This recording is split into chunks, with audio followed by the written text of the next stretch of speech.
March 18th, and we'll look at the 61st Psalm. It is a prayer for security, and then after the Selah in verse 4, it transitions into a thanksgiving, and then finally it is a prayer for lasting grace and undeserved love.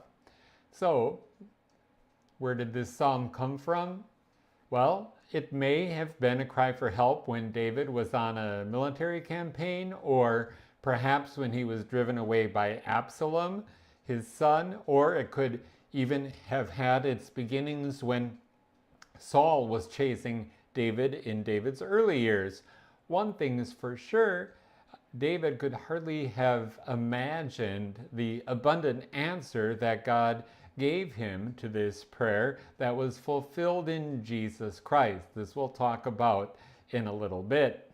So, the Old Testament has many different examples of people who trusted God when they were far from home and as life hung in the balance.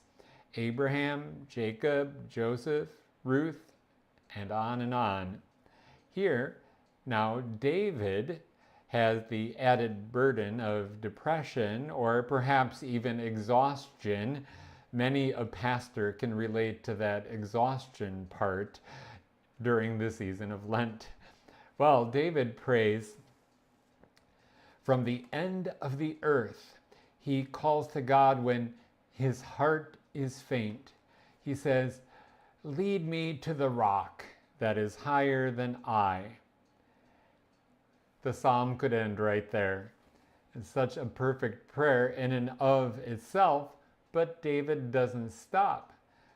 The ruggedness of the high rock in verse 2 leads then to the purpose-built tower of verse 3, and even then to the seemingly frail tent that gives the added benefit of being a place of safety where friends can gather together.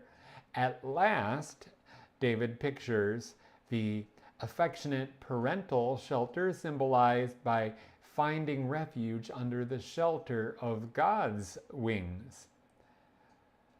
Hard on the heels of this prayer, David expresses his confidence, his assurance of God's loving and gracious answer to his prayer.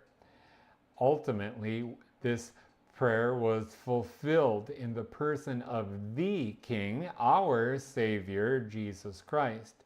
Through Jesus, we have now received kingly blessings, and now we can pray this prayer for ourselves too.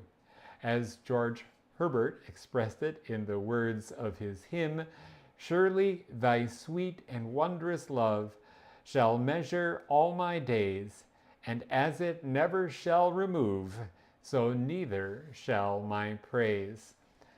Keep on trusting in the Lord, and even as you pray for blessing, for security, for safety, don't wait too long. Already be assured of God's answer and give thanks for God's love in Jesus Christ.